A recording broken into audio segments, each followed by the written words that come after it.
Maranatha, voici les lanceurs d'alerte.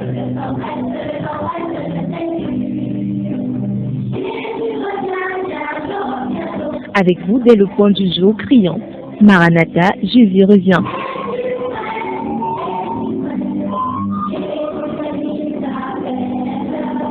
Maranatha, c'est votre émission de renouvellement spirituel. Maranatha, c'est votre programme d'information et de rafraîchissement. Maranatha, c'est un moment d'avertissement solennel. Vous cherchez l'essentiel, la réponse à vos questions, une meilleure direction? Appelez le 677 40 47 22 ou le 694 61 52 67. Ne ratez pas Maranatha, votre rendez-vous quotidien de 5h à 6h sur la NB1 93.8. Maranatha est produit par des serviteurs de Dieu pour préparer l'Église à l'enlèvement. Jésus revient.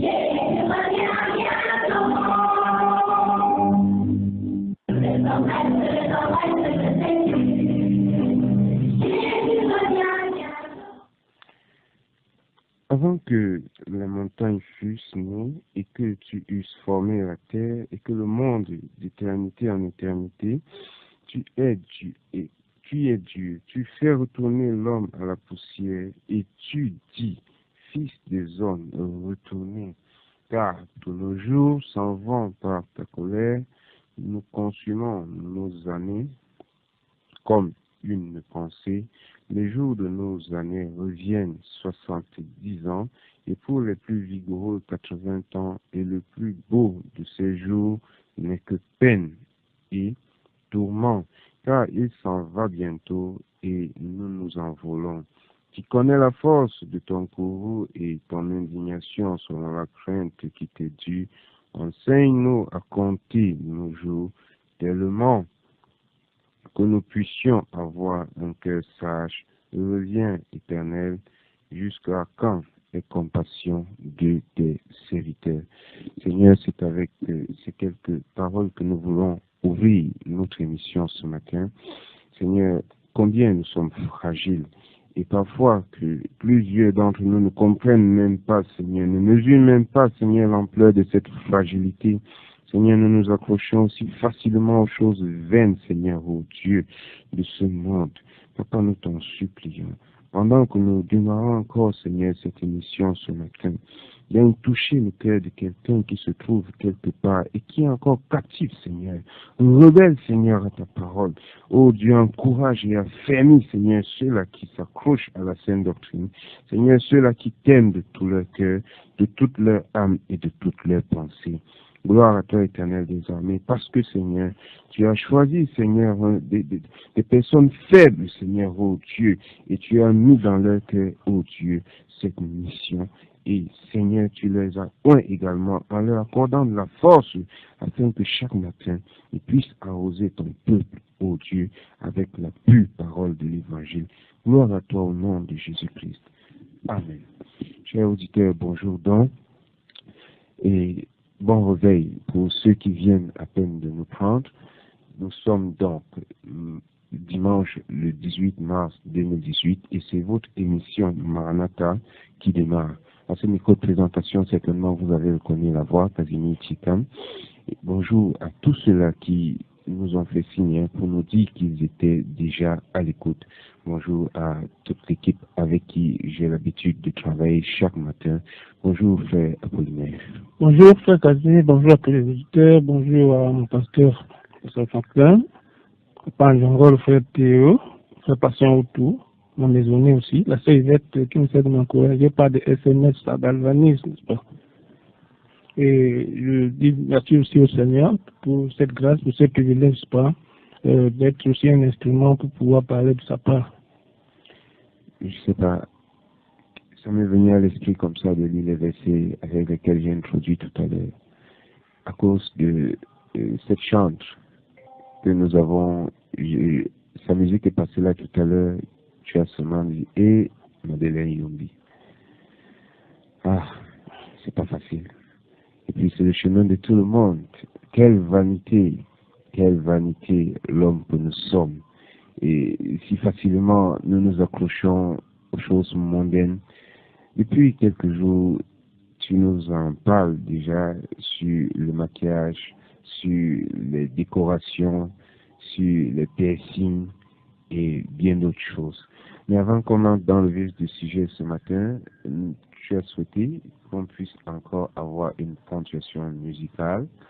Et c'est ce que nous allons faire dans quelques secondes. Vous pouvez donc nous faire signe au 675 58 21 38, 675 58 21 38 ou le 694 61 52 67, 694 61 52 67. Ah, on nous fait remarquer que l'écoute n'est pas bonne. Nous le savons, elle est bonne de temps en temps. Mais supportez-nous comme ça, il vaut mieux avoir ce peu que de ne rien avoir du tout. Nous prenons donc cette ponctuation musicale avant de revenir à toi, frère Pauline.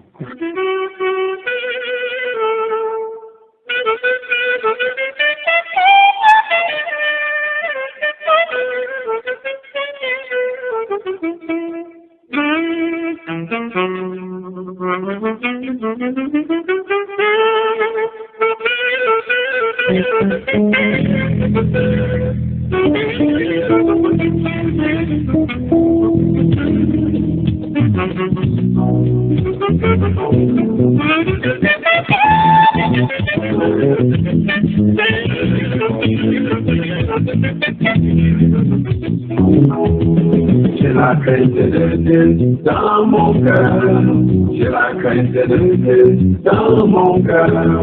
C'est pourquoi je ne veux pas pécher, car Jésus-Christ m'a sauvé. J'ai la crainte de Dieu dans mon cœur, j'ai la crainte de Dieu dans mon cœur. C'est pourquoi je ne veux pas pécher, car Jésus-Christ m'a sauvé. J'ai dit non à l'amour de l'argent, qui est la racine de tous les maux, car je trouve le vrai trésor en Jésus-Christ mon berger. J'ai la crainte de Dieu dans mon cœur, j'ai la crainte de Dieu dans mon cœur. C'est pourquoi je ne veux pas pécher, car Jésus-Christ m'a sauvé.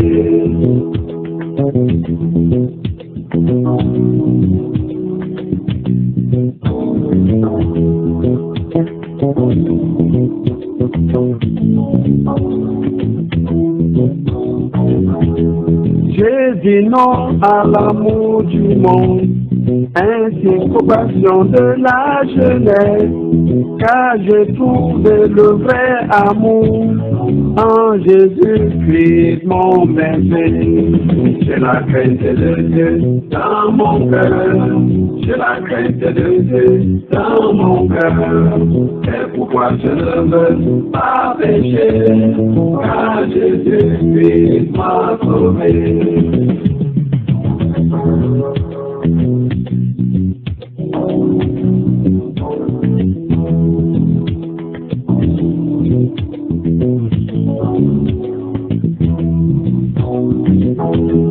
J'ai dit non aux idoles modernes, qui sont le football, la politique. J'ai décidé de ne servir que le Dieu fort et tout puissant.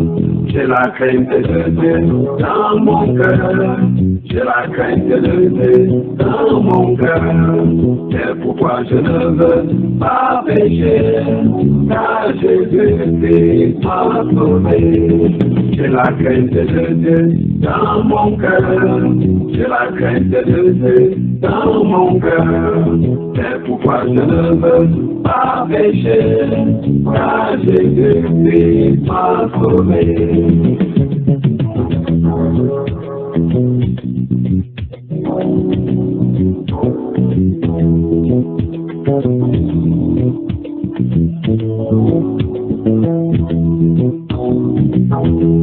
J'ai dit non aux idoles modernes qui sont le football, la politique. J'ai décidé de ne servir que le Dieu fort et tout puissant. J'ai la crainte de Dieu dans mon cœur. J'ai la crainte de Dieu dans mon cœur. C'est pourquoi je ne veux. J'ai décidé de dire non aux idoles modernes qui sont le football et bien d'autres, parmi lesquels même le maquillage. Avant de te donner la parole tout à l'heure, je prends d'abord ce message du pasteur Franklin. C'est arrivé hier, ça fait partie des messages qui sont arrivés hier et qu'on n'a pas pu lire. Bonjour, un message pas populaire dans l'église d'aujourd'hui qui va dire la vérité aux grandes dames qui fréquentent les églises. Les leaders préfèrent les grosses dîmes et les offrandes au détriment des âmes qui ont une valeur éternelle devant Dieu. Savons-nous le prix d'une âme? Prêcher la sainte doctrine ou toute la Bible aujourd'hui, c'est prêcher la loi. Nous sommes pas sous la grâce, disent les libéraux. Or, la Bible dit, car la grâce de Dieu pour le salut de tous les hommes a été manifestée.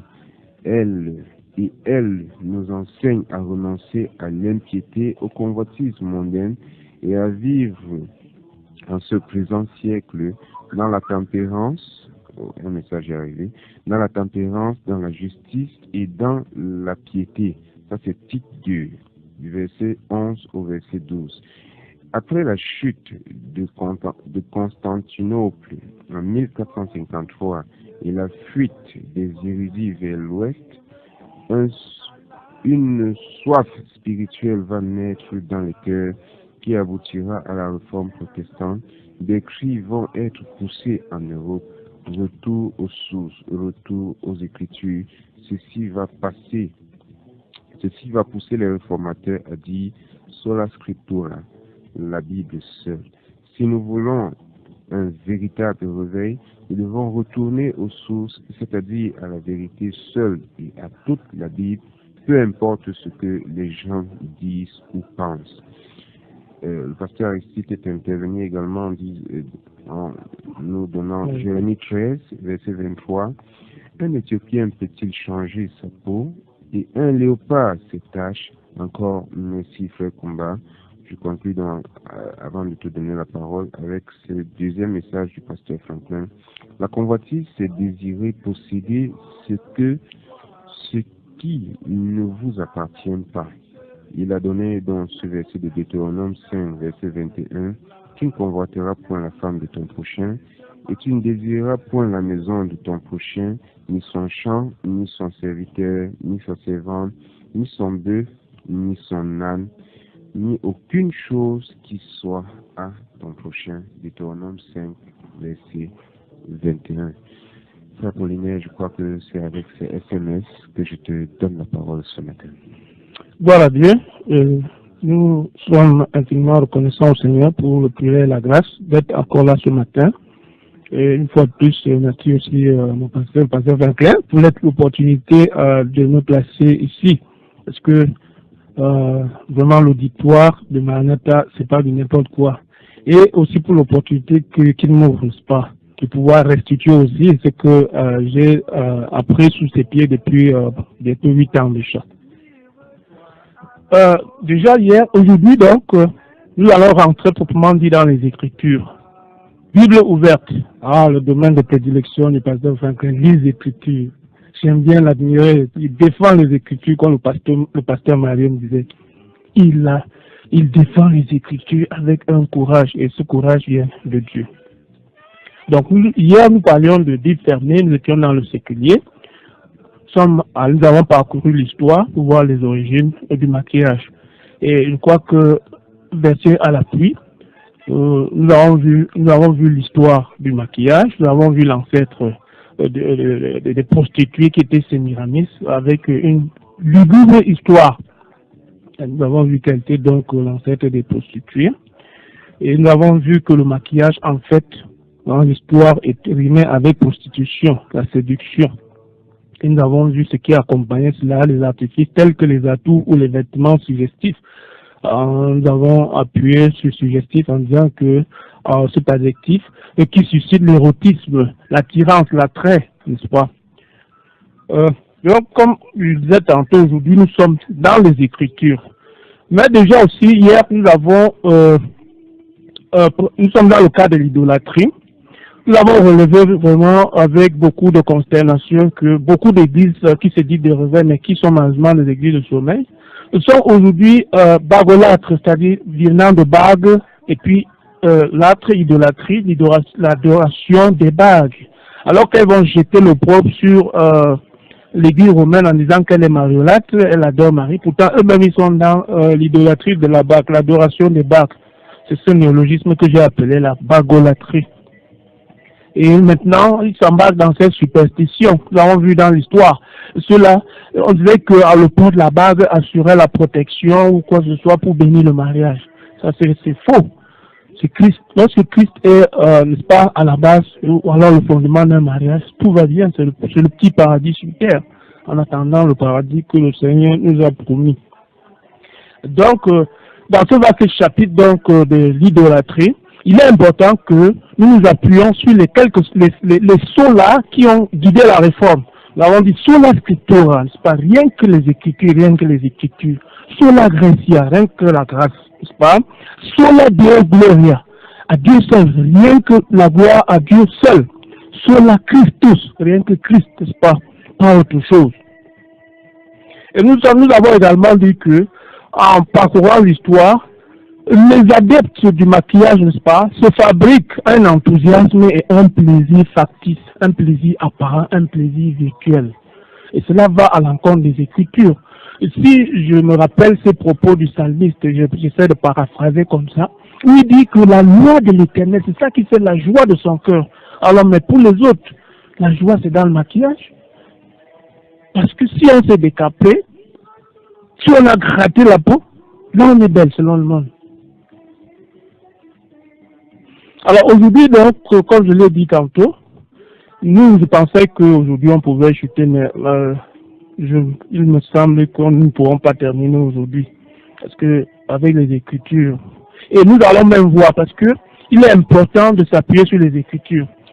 Sur la base, donc, on va aller dans le contexte de l'Ancien Testament, puis dans la perspective néo-testamentaire. Nous allons aller en même temps dans l'Ancien Testament et dans le Nouveau Testament pour appuyer ce que nous avons dit. Nous connaissons donc l'histoire des produits cosmétiques et, n'est-ce pas, tout ce qui entoure cela. Qu'est-ce que la Bible maintenant dit à ce sujet? Comment Dieu voit-il l'usage du maquillage? Le frère va nous chercher Jérémie 4:30. Jérémie 4:30. Le prophète Jérémie. Il convient ici, ça c'est le vrai prophète, à ceux-là qui s'autoproclament prophètes. Et rappelons que l'une des caractéristiques de être prophète dans la Bible, c'est être juif. Mais je suis surpris d'entendre qu'il y a des Atarana et des Aranda qui sont des prophètes, peut-être des juifs camerounais d'un autre bord. Jérémie 4, verset 30, il est écrit, « Et toi, dévasté, que fais-tu? Quoique tu te revêtes de pourpre et que tu te pares d'ornements d'or et que tu bordes tes yeux de phare, tu t'embellis en vain. Tes amants t'ont méprisé, c'est ta vie qu'ils cherchent. » Ça, c'est nous. Ok. À la lecture donc de ce bout de verset, nous relevons donc des mots qui ont trait à ce que nous sommes en train de dire, le maquillage et ce que nous avons dit, les fards, la séduction, tous ces artifices pour séduire, pour émousser la sensualité. Donc, dans ces registres, alors, dans ces registres, donc, Jérémie, Dieu inspire, bien entendu, Jérémie dans une vision de la destruction imminente des nations des temps modernes, n'est-ce pas, à cause des comportements méprisants vis-à-vis de Dieu. Je n'ai plus besoin de m'appesantir là-dessus. Depuis avant-hier, nous avons lu toute une kyrielle de versets à travers lesquels le Seigneur nous met en garde. Et ces versets mettent en relief notre désobéissance. Nous sommes allés par le B à bas pour montrer donc que cette affaire, cette chose du maquillage, là, je préfère l'appeler ainsi, n'est-ce pas, est une rébellion ouverte contre le Créateur, le Dieu créateur de l'univers. Vous pouvez encore nous chercher Jérémie 4, verset 1. Jérémie 4, verset 1 et verset 14. Jérémie 4, verset 1 et verset 14, il est écrit, Israël, si tu reviens et si tu reviens à moi, dit l'Éternel, si tu ôtes tes abominations de devant moi, tu ne seras pas errant. Verset 14, Jérusalem, purifie ton cœur du mal, afin que tu sois délivré. Jusqu'à quand entendras-tu des pensées mauvaises au-dedans de toi? Je vais même aller plus loin, je suis toujours dans Jérémie 4, au verset 18 maintenant. Ta conduite, tes actions t'ont préparé ces choses. C'est là le fruit de ta méchanceté. Le fruit de la méchanceté du cœur de l'homme, le maquillage, la rébellion contre Dieu. Quoi que tu te revêtes de pourpre, attention, non, attention. C'est là le fruit de ta méchanceté. Oui, cela est amer et cela pénètre jusqu'à ton cœur. Et nous voyons donc ici que ceux qui les adeptes disent non, la foi est dans le cœur. Maintenant, nous voyons que ça part du cœur maintenant pour être extériorisé. Donc, il y a l'intériorité ici, ce qui est à l'intérieur, et ça se manifeste au dehors. Et à travers le corps, nous pouvons voir l'état d'esprit, l'état du cœur. Donc, une belle illustration de ce qui est justement dans le cœur. Au verset 22, c'est que mon peuple est insensé. Il est fou, comme nous l'avons dit hier. Il y a les belles dames propres, avec des parfums, mais elles sont insensées. Même si elles ne vont pas dans la poubelle d'Isaac Arava, mais elles vont tout au moins se nourrir dans la poubelle du diable. Ils ne me connaissent pas. Ce sont des enfants insensés. Je l'ai dit tantôt, des fous, dépourvus d'intelligence. Celui qui se rebelle, qui refuse d'écouter ce que le Seigneur dit, qui est rebelle au consigne de l'Éternel, il est dépourvu d'intelligence. Ils sont habiles pour faire le mal, pour courir, pour faire le maquillage. Le verset 26. Je regarde et voici le Carmel est un désert, et toutes ces villes sont détruites devant l'Éternel, devant l'ardeur de sa colère.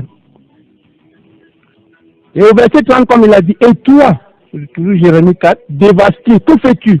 Quoi que tu te revêtes de pourpre, et que tu te parles d'ornement et d'or, et que tu bordes tes yeux de phare, tu t'embellis enfin, tu t'embellis inutilement, parce que le Seigneur ne te reconnaît pas là-dedans. Tes amants t'ont méprisé, c'est ta vie qu'il cherche. Et Jérémie va même plus loin, n'est-ce pas? Au verset, Jérémie va plus loin donc, il va plus loin donc. Et en allant plus loin, qu'est-ce que nous voyons là? Il fait ressortir ici l'accusation de Dieu, n'est-ce pas? L'accusation de Dieu contre son peuple. Et ici, relevons qu'il s'agit des images utilisées ici. Et cette accusation atteint son apogée, son paroxysme, son point culminant, n'est-ce pas? Dans Jérémie, nous l'avons dit tantôt. Tout comme, n'est-ce pas? On parle ici de se revêtir de cramoisi, de pourpre, n'est-ce pas? Et nous avons vu hier que le pauvre, le cramoisi, on n'a pas des vêtements vifs. Au départ, c'était les prostituées qui les utilisaient parce que c'était des couleurs vives. Pourquoi? Pour attirer les regards. Voyez-moi, voyez-moi, voyez-moi.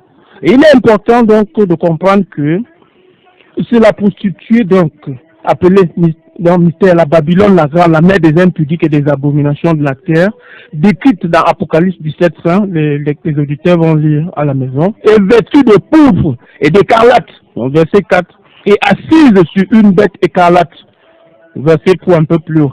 Cette femme est à l'image du système de la grande et fausse religion qui prétend être la chrétienté. Elle est la plus grande église de laquelle tout proteste et d'autres en découlent même aujourd'hui.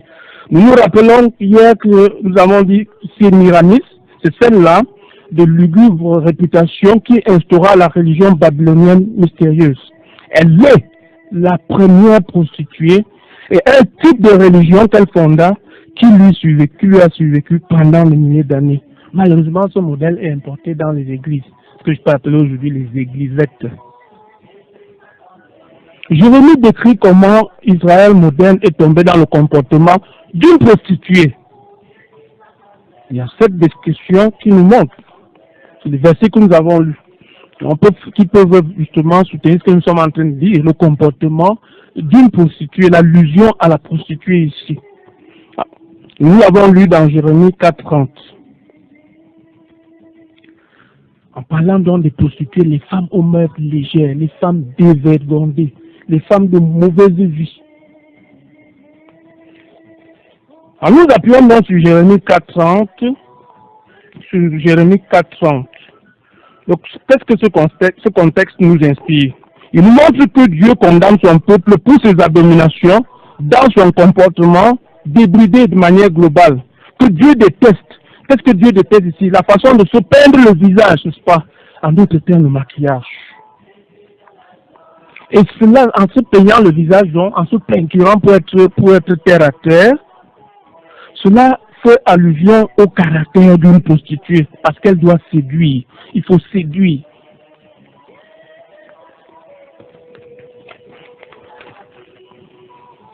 Le verset 30 également nous fait remarquer l'apparence d'une prostituée, n'est-ce pas?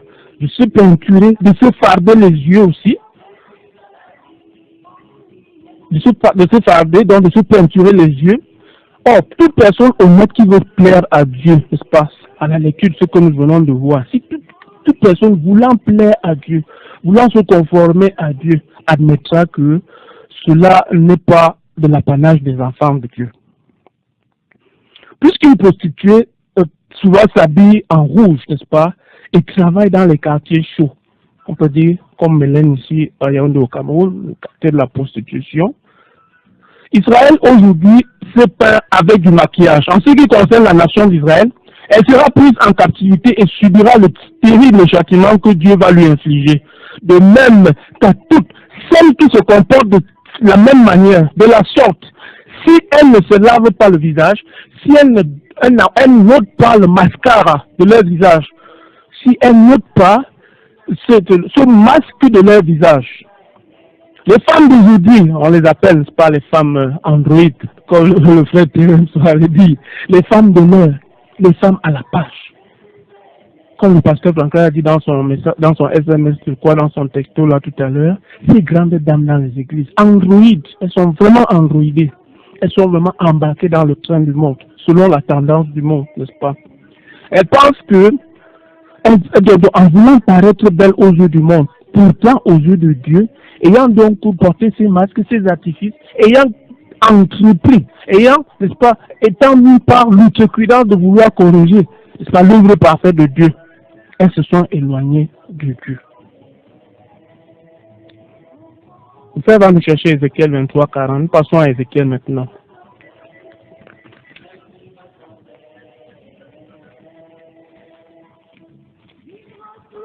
Ézéchiel donc, oui, Ézéchiel 23:40. Ok, bien plus, elles ont fait chercher des hommes venant d'un pays éloigné. Elles leur ont envoyé des messagers. Et voici, ils sont venus. Pour eux, tu t'es lavé, tu as fardé ton visage et tu t'es paré d'ornement. C'est Ézéchiel 23:40. Et ici, donc, nous parlons donc du prophète Ézéchiel. Disons à ce niveau que une grande partie du livre d'Ézéchiel est un parallèle du livre de Jérémie. En ce sens que Dieu réitère Jérémie. Et c'est extraordinaire ici. Nous voyons ici l'unicité, le caractère unique, la Bible, qui est, on peut dire, un tout cohérent. Voilà donc Jérémie, Dieu réitère donc Jérémie à travers Ézéchiel. Le prophète Ézéchiel atteste les mêmes péchés et conditions, n'est-ce pas, de manière globale, au même titre que Jérémie, n'est-ce pas? Au même titre que Jérémie. Je citerai aussi, il y a plusieurs versets, mais les auditeurs pourront le lire à la maison, c'est assez long, c'est vraiment long, ils pourront lire ça à la maison, n'est-ce pas? C'est Ézéchiel, donc, Ézéchiel 2, je crois, oui, Ézéchiel 2. Ézéchiel 2, donc, non, Ézéchiel 23, pardon, du verset 3, Ézéchiel 23, à partir du verset 3, jusque vers la fin du verset. Là, maintenant, d'une manière générale, j'ai dit c'est assez long, on ne peut pas le lire. C'est une incroyable série de versets qui comparent directement Israël et Juda, n'est-ce pas, comme cherchant des alliés de par les nations, les comparant à des prostituées qui ont invité des hommes après s'être peint le visage, après s'être peinturé terre à terre le visage, exactement comme des prostituées qui attendent les clients, n'est-ce pas, au marché mondial du sexe débridé, n'est-ce pas, et même, malheureusement, beaucoup d'églises sont devenues aussi comme, sont devenues comme ces marchés mondiaux-là, le marché mondial de l'exposition, du sexe, de l'exposition, la sensualité, n'est-ce pas, parce que nous sommes dans beaucoup d'églises, là nous voyons des soi-disant ceux qui sont là avec des vêtements, des attitudes vestimentaires, hein, les cuisses sont exposées. Alors, on va voir les cuisses avec les vergetures qui donnent pratiquement la nausée. Ceci est une condamnation claire et sans équivoque du port du phare à paupières. Dieu par la suite prononce une sentence comparable à un jugement au niveau de la Cour de justice de nos jours, à tous ceux qui ont commis et qui continuent de commettre des péchés à leurs yeux. Car ainsi parle le Seigneur, l'Éternel. Voici le vrai, ainsi parle le Seigneur. Pas les fausses déclarations que les inventées là-dehors. Ainsi parle le Seigneur, l'Éternel. Je ferai monter contre elle une multitude et je les livrerai à la terreur et au pillage. Cette multitude les lapidera et les abattra à coups d'épée. On fera retomber votre crime sur vous. Le crime ici est la désobéissance à Dieu. Et nous avons dit hier que tout enfant de Dieu qui refuse de consommer la vitamine O de l'obéissance qui est obligatoire pour la croissance spirituelle des enfants de Dieu, il s'expose à la condamnation. Sinon, s'il ne consomme pas la vitamine O, il ne peut pas croître. Ça, c'est indispensable dans la pharmacie spirituelle, dans la pharmacie de Dieu. Dans la pharmacie de Dieu. Et vous porterez les péchés de vos idoles, parmi lesquels le maquillage. Nous avons dit que c'est une idole moderne, comme nous avons suivi dans le champ du départ, au même titre que la politique, le football. Bientôt, ce seront des échéances électorales. Beaucoup d'enfants de Dieu, du prétendant enfants de Dieu aussi, vont se lancer dans cette course idolâtre. La politique, donc des idoles modernes, la politique. Donc vous porterez les péchés de vos idoles et vous saurez que je suis le Seigneur, l'Éternel. Ézéchiel 23, 46 à 49. Dans les femmes de ce monde, dit moderne, n'est-ce pas, qui aiment à être appelées, comme je l'ai dit tantôt, les femmes androïdes, les femmes à la page, n'est-ce pas, il convient d'attirer leur attention, n'est-ce pas, sur ce châtiment, n'est-ce pas, que Dieu promet. Et si elles ne s'en dépinent pas, elles ne feront pas exception à ce jugement qui va s'abattre, comme le Seigneur l'a dit. Et nous voyons que ces prophètes, le langage, nous avons les deux prophètes que nous venons de citer, nous voyons que leur discours ce sont des véritables diatribes, des discours incendiaires, des avertissements. Parce qu'ils sont en train d'annoncer les oracles du Seigneur, ce que le Seigneur promet et ce que le Seigneur déclare, il le fera certainement et très certainement. Il est important donc qu'elles se soucient du sort éternel de leurs âmes. Du sort éternel de leurs âmes. Et rappelons-nous que dans la pléthore des versets que nous avons lus, il a été écrit noir sur blanc. Nous avons lu dans les Saintes Écritures que tout ce qui est concerné pour la sanctification, nous avons dit il y a l'esprit, deuxièmement l'âme et troisièmement le corps qui doivent être trouvés irrépréhensibles. Et j'ai utilisé ici l'anglo-saxon qui dit blameless. Blameless, c'est-à-dire qu'on ne trouve rien à reprocher, sans reproche. On a blameless, blame, en anglais blame, c'est-à-dire reproche, less, donc ce suffixe à la fin qui veut dire qu'on ne trouve pas, absence de reproche. Donc le corps est concerné par cela aussi. On a dit à ceux ou celles-là qui, dans l'église, parlent tout simplement de l'esprit. Nous avons dit aussi que le corps doit être trouvé irrépréhensible. Nous insistons là-dessus lors de l'avènement de notre Seigneur Jésus-Christ. Les adeptes dans le maquillage, donc, comme je l'ai dit tantôt, qui se fabriquent un plaisir et un enthousiasme factice, il est important de savoir que leur éternité en dépend aussi. Est-ce que tu peux nous trouver Ésaïe 3,16?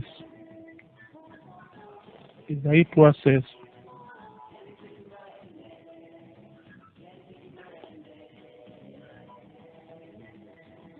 Pendant que le frère cherche donc, nous avons dit également que notre corps est le temple de Dieu. Et le Seigneur l'a dit de manière claire. Celui qui détruit le temple de Dieu, Dieu le détruira. Alors face à un avertissement sanglant comme celui-là, qu'est-ce que l'homme, comme nous avons vu, aussi fragile, assez effronté, qui prend un courage fou pour se lever contre Dieu? Il y a un passage dans la vie qui nous dit, attention, c'est une chose terrible que de tomber entre les mains du Dieu vivant. Encore entre les mains des hommes, on peut plaider, mais lorsqu'on est dans les taux de Dieu, qui va nous en retirer? C'est maintenant le temps d'être sage, comme nous avons vu quoi, le premier prophète que nous avons cité.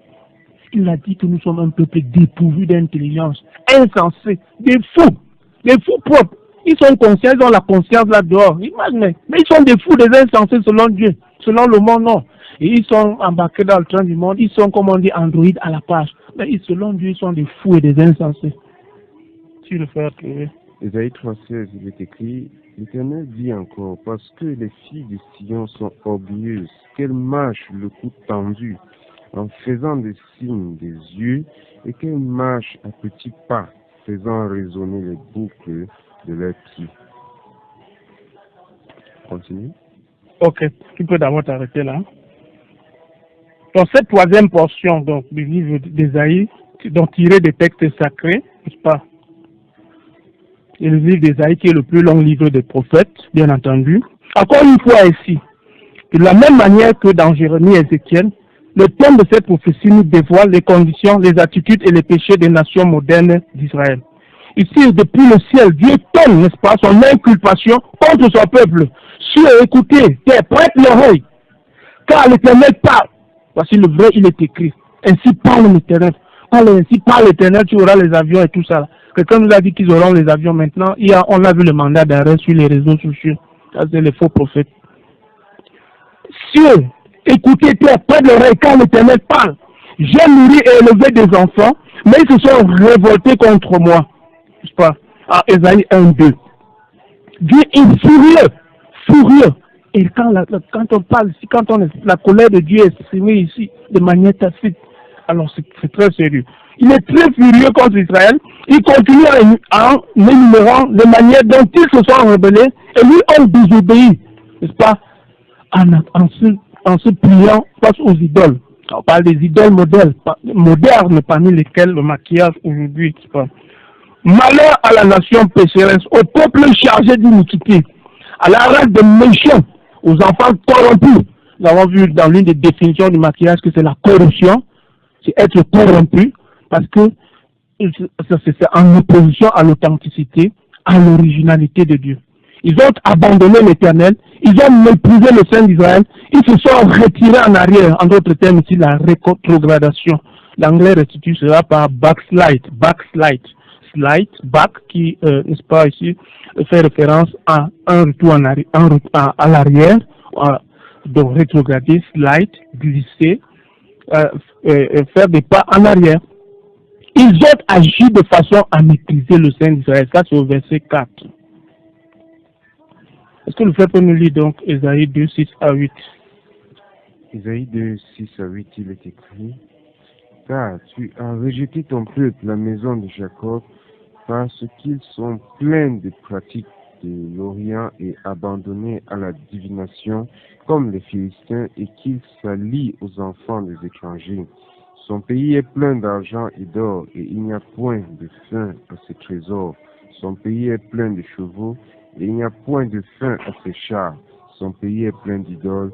Ils se prosternent devant l'ouvrage de leurs mains et devant ce que leurs doigts ont façonné. Ici, Ésaïe, inspiré bien entendu par Dieu, continue la description de la désobéissance d'Israël.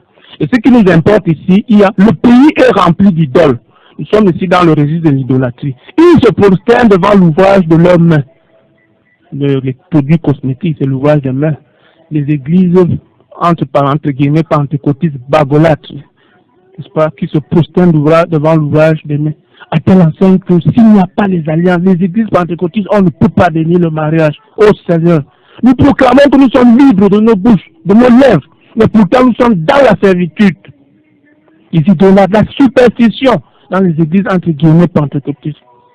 Ils se prosternent devant l'ouvrage de leurs mains, devant ce que leurs doigts ont fabriqué. Ce sont les hommes qui ont fabriqué, qui fabriquent les produits cosmétiques, qui fabriquent les bagues, les anneaux, n'est-ce pas? Nous avons vu que ça, c'est les capitalistes qui sont derrière ces choses-là pour promouvoir leur chiffre d'affaires. Oh, comme le pasteur Franklin dit souvent, Ngongwa, n'est-ce pas? Et c'est terrible. Je vais parler même encore, continuer, toujours dans le chapitre 2 d'Ésaïe, nous lisons les versets 12, 17 et 18. Verset 12.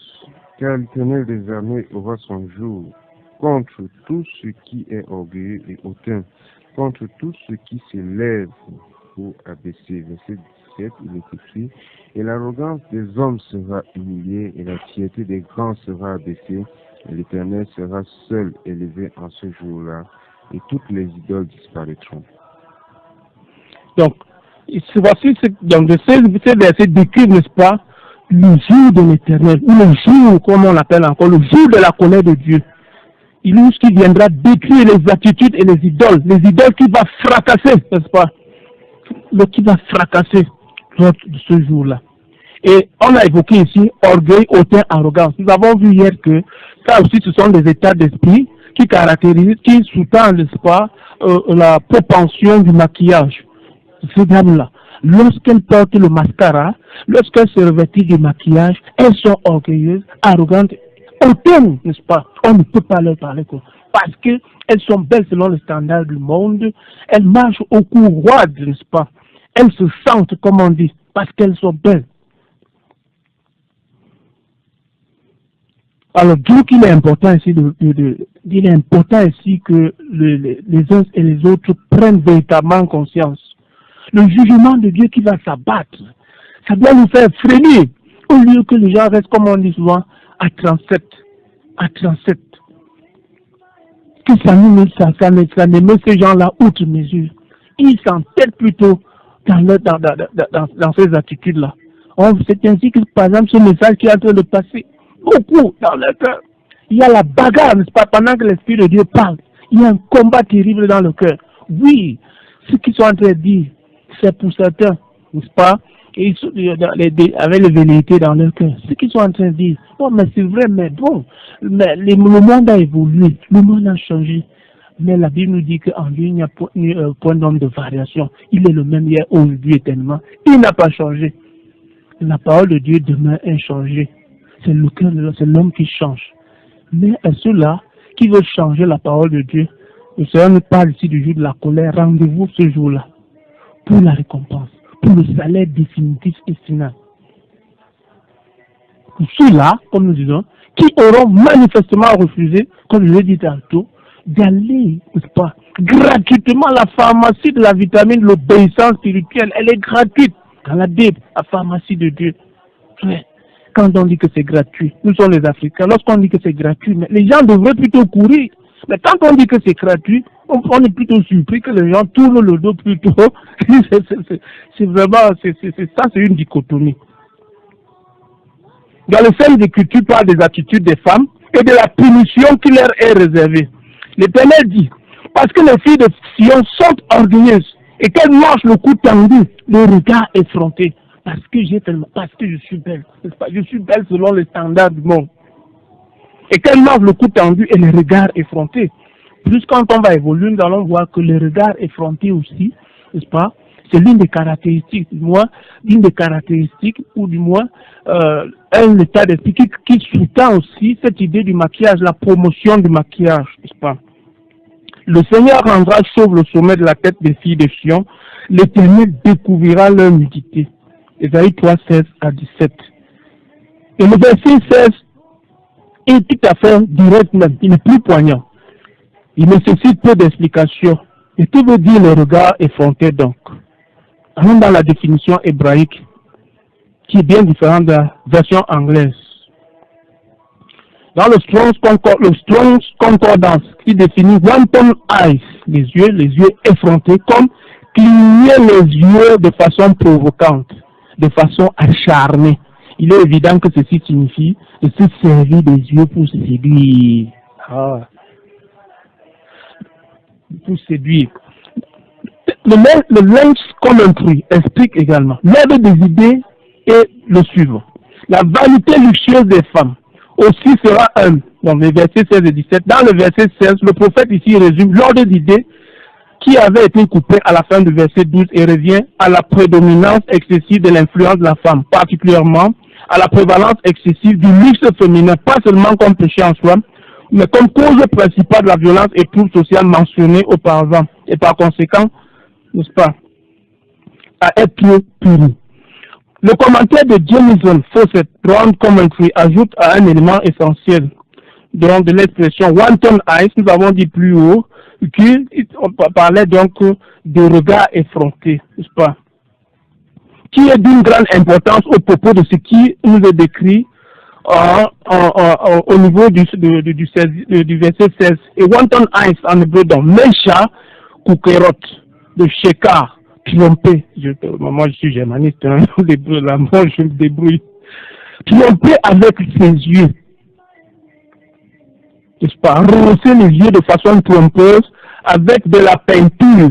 Les paupières des femmes de l'Est ou de l'Orient, comme nous avons dit tantôt, sont souvent peints du stibium ou de la poudre de plomb. The American Heritage Dictionary précise la définition de wanton comme immoral, qui n'est pas chaste, lubrique. Mais qu'est-ce qui fait que les yeux soient immoraux, lubriques ou effrontés? Nous l'avons dit ici tantôt, pour chercher à séduire, à séduire. Et le Clerk's Commentary ajoute un nouveau regard à la phrase. Plein de l'Orient. C'est une référence donc à l'Orient, à la partie Est, où plusieurs produits cosmétiques étaient fabriqués et vendus dans les temps anciens. Et fait référence ici, en faisant référence à Jérémie et à Ézéchiel, comme nous avons vu tantôt, n'est-ce pas? Donc, par tous ces propos donc de Clerk, donc se référant à Isaïe 3,16, il est tout à fait précis, n'est-ce pas? Et il y a aussi un ajout, un complément d'information à cette phrase. Ces fils qui sont longs et à la coutume de l'Orient, couverts de stibium, comme nous pouvons souvent lire dans les Saintes Écritures sur les femmes de l'ancien temps, comme Jérémie 400. Mais aucune de ces femmes, nous dit le docteur Shaw, dans Travels, page 294, ne se considèrent complètement parées aussi longtemps qu'elles n'ont pas teinté leurs cheveux. Voilà encore les cheveux teintés. Et quand avec les cheveux teintés, on voit ces femmes-là ressemblent aux fantômes qui sortent des tombeaux, des cimetières, avec les cheveux teintés. Une autre façon de contester avec Dieu. Elles ressemblent à des extraterrestres avec ce genre de cheveux-là. Et le bout de leurs paupières avec de l'alcool, poudre de minerai de plomb. Ézéchiel 23:40. Utilise le même mot sous forme de verbe, cachalt et niavique. Tu as mis du phare à tes yeux. Dans le Septuagint défini, vous avez maquillé vos yeux de stibium. Et ici, il y a une comparaison à faire avec 2 Rois 9:30 et Jérémie 4:100, n'est-ce pas? Le Clerk identifie donc une des sources les plus anciennes du maquillage, ce qui remonte à la source des produits dont se servait Israël, n'est-ce pas? Dont se servait Israël. Une fois de plus, donc, nous avons examiné et compris les versets dans Ésaïe, et il est tout à fait évident, donc, que ces choses ont provoqué la colère de Dieu. Les produits cosmétiques sont utilisés pour induire en erreur et tromper. Les premiers peuples en Amérique à se servir du maquillage, donc, il faut le préciser, étaient les Indiens qui portaient la peinture de guerre. Lorsque nous regardions encore les films indiens par le passé, dans notre temps d'enfance, nous voyons que les Indiens avaient des couleurs, ils se peignaient le visage avec un certain nombre il y avait des couleurs. Ils faisaient ceci pour tromper leurs ennemis en se donnant une apparence plus menaçante qu'ils ne l'étaient réellement. Ils n'ont pas d'apparence ici, pas. Souvenons-nous de cette expression, marcher la tête haute. au couloir. Seules les personnes orgueilleuses, hautaines, lâches en regardant dans les airs, pleines de vanité, en raison de l'importance qu'elles donnent à leur beauté. Dieu déclare qu'il résiste aux orgueilleux, mais fait grâce aux hommes. Jacques 4,6. Les Saintes Écritures décrivent, n'est-ce pas, comment le Seigneur, nous l'avons déjà dit, va punir la rétribution qu'il réserve, n'est-ce pas, à ceux qui ne se répandent pas de leur orgueil et des autres attitudes associées, des autres attitudes connexes, telles que l'usage du maquillage, n'est-ce pas, cette forme d'idolâtrie, au même titre que la bagolatrie, comme je l'ai dit tantôt, n'est-ce pas, donc ces gens qui utilisent donc le maquillage pour améliorer leur beauté. En voici quelques-unes, n'est-ce pas. Jérémie 50, 31 à 32. Il est écrit, voici j'envoie à toi orgueilleuse. L'orgueilleuse chancellera et tombera, et personne ne la relèvera. Je mettrai le feu à ces villes, et il en dévorera tous les alentours. Aussi, elles sont une chose de néant. Nous disons que le maquillage est une chose de néant, n'est-ce pas? Une œuvre de tromperie, de fraude, de mensonge. Elles périront quand viendra le châtiment. Jérémie 51, 18. Ézéchiel 13, 8 déclare, c'est pourquoi ainsi parle le Seigneur, l'Éternel. Parce que vous dites des choses vaines et que vos visions sont des mensonges. Voici, j'en veux à vous. J'en veux, j'en veux. Alors quand le Seigneur dit que j'en veux à vous là, c'est vraiment sérieux. Malachie 4, 1. Tous les hautains et tous les méchants seront comme du chaume. Le jour qui vient les embrasera. Donc, les méchants ici, nous pouvons dire toute personne qui désobéit à Dieu, c'est un méchant. Ou même toi qui résiste, malgré les avertissements, malgré les oracles de Dieu qui sont déclamés pour dire attention. Revenons aux Écritures, revenons aux Écritures. Et le credo de Maranatha, c'est rien que les Écritures, toutes les Écritures et rien que les Écritures, sans rien enlever, sans rien en retrancher, sans rien en rajouter, tout le conseil de Dieu. Il y a également le psaume 144 au verset 4 qui déclare ceci. L'homme est semblable à un souffle, ses jours sont comme l'ombre qui passe. Donc malgré cela, donc bien qu'on soit en train de faire du maquillage, nous n'oublions pas, nous avons dit hier que le vieillissement est un processus naturel. Nous parlons aussi dans la vie des patriarches, Abraham, Paul et autres qui ont vécu. Malgré tout, ils sont partis. Et maintenant, par la foi, nous nous attendons à nous retrouver ensemble. Le grand jour de l'Alléluia éternel est sans fin ce matin, ce matin sans fin, où nous célébrons le Seigneur, n'est-ce pas, dans la félicité céleste.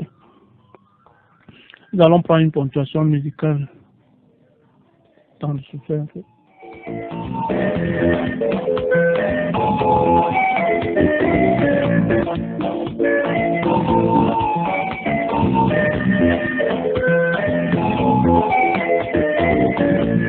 Moi j'ai trouvé aussi bien que ça, je suis venu pour te l'annoncer.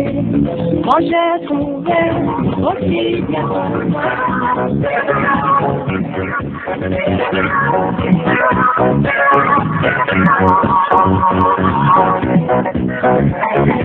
Quand c'est vrai, un jour de plus, le pays le calendrier. Chaque jour on vient cocher, et ça marque du ménage. Ce qui s'avance sortait du pas, et ne reviendra plus jamais. Après un an qui est attiré, il ne sera qu'un souvenir. Comme la vie d'un homme n'est qu'un trait d'union entre la naissance et la mort. Comme le nuage et le vent qui s'arrêtera cette course. Le calendrier, touché, le calendrier, chaque jour un pas vers la mort, le calendrier a noté, et la vie passera une ombre, et tout finit dans la tombe, ne faut jamais oublier, tant que tu vis dans ce monde.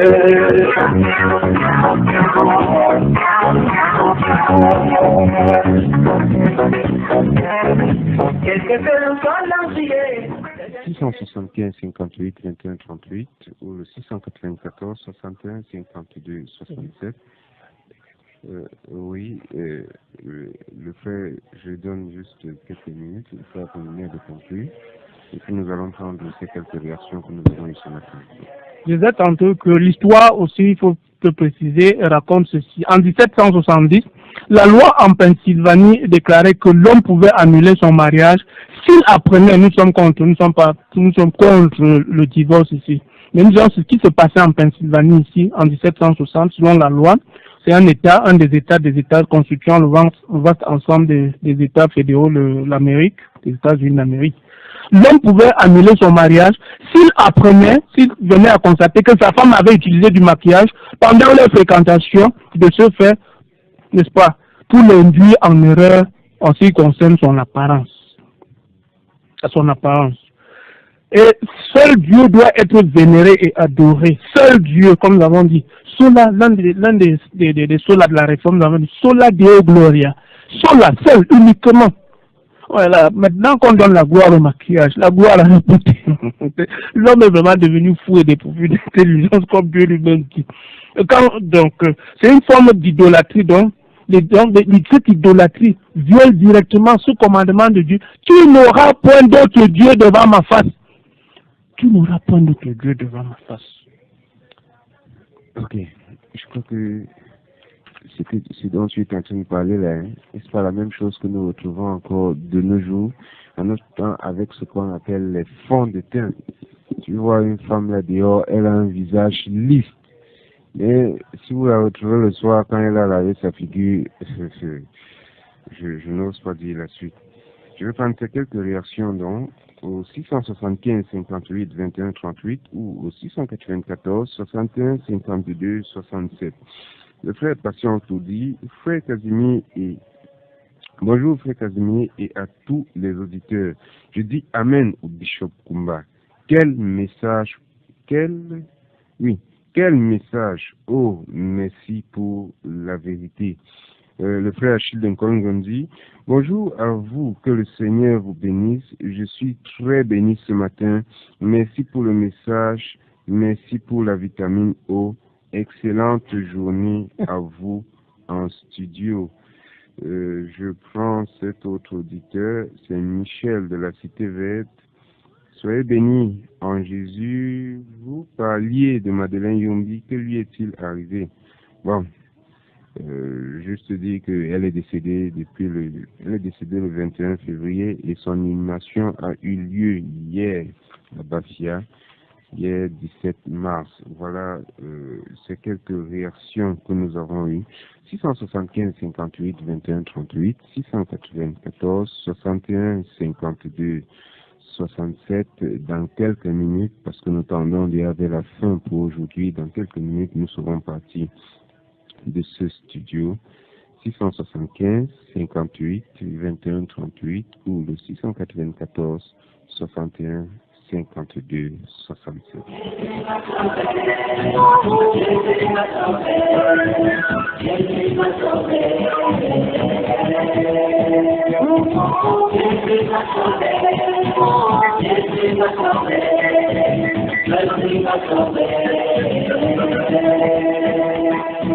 Dis-moi tout le monde, je voudrais la vie, que Jésus m'attendait.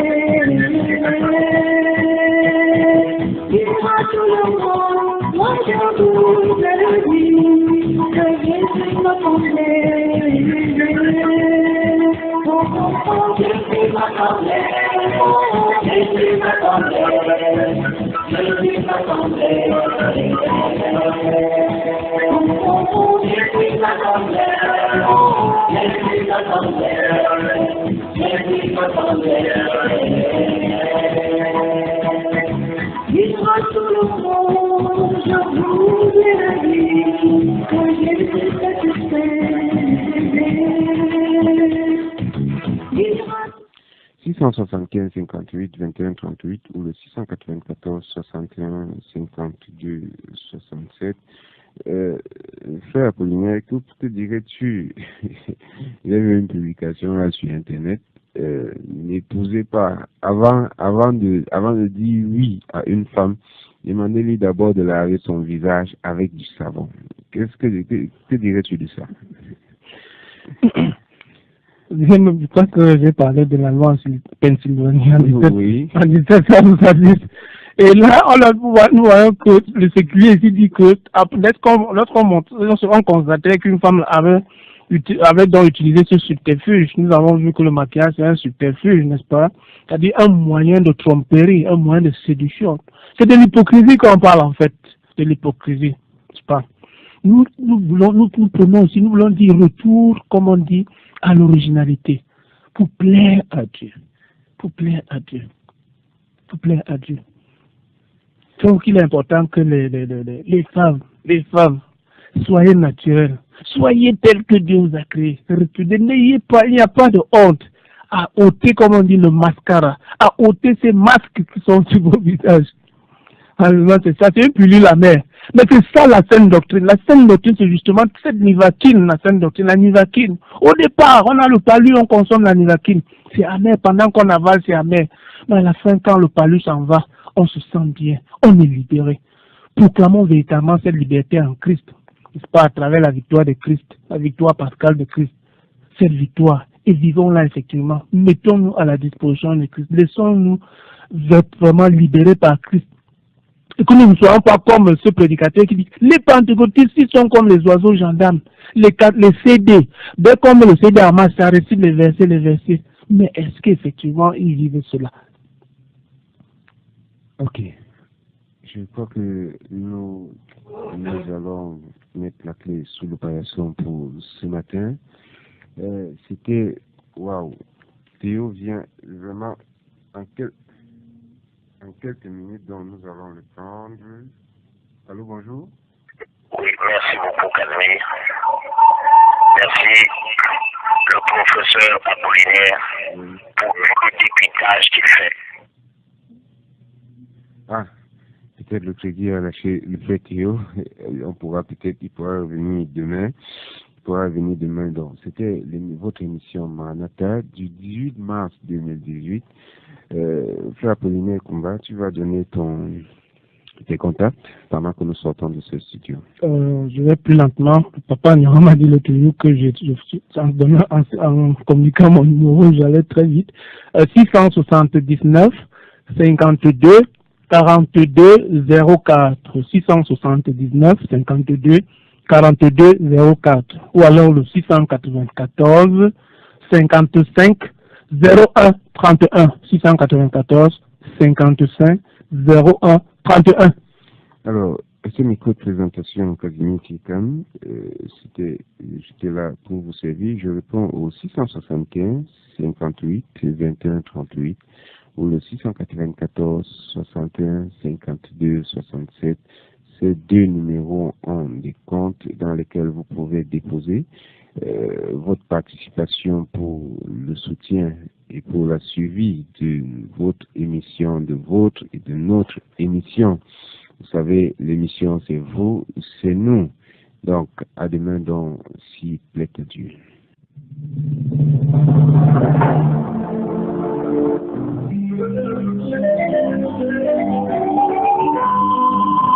Maranatha, voici les lanceurs d'alerte.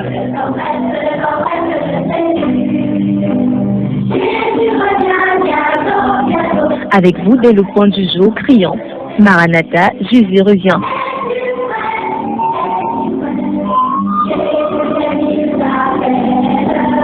Maranatha, c'est votre émission de renouvellement spirituel. Maranatha, c'est votre programme d'information et de rafraîchissement.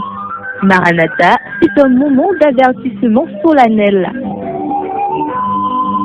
Vous cherchez l'essentiel, la réponse à vos questions, une meilleure direction?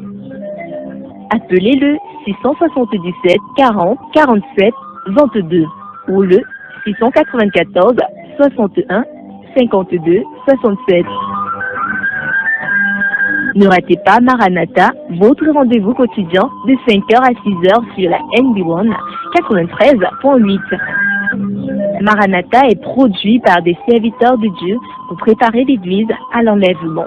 Jésus revient.